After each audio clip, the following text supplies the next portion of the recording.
Ocean surf. Waves. They oscillate at roughly the same frequency of a sleeping human, 13 to 15 cycles a minute.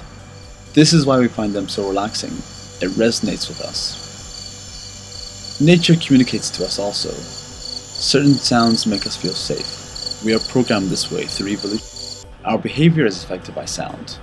The LRAD can emit a warning tone higher than the normal human threshold.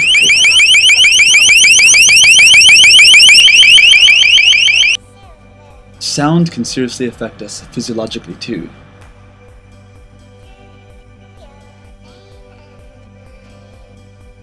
Look at this praying mantis. Listen very carefully to its sounds. You may need to turn the volume up on your speakers. Keep listening, quietly.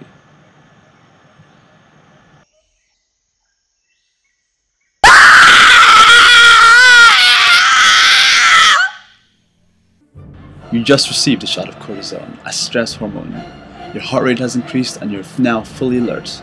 This is what sound can do. It can be highly disabling yet greatly enabling. Evelyn Glennie has been completely deaf from childhood, yet is a world-renowned musician. She describes the experience like this. But I also hear it through my hands, through my arms, my cheekbones, my scalp, my tummy, my chest, my legs, and so on.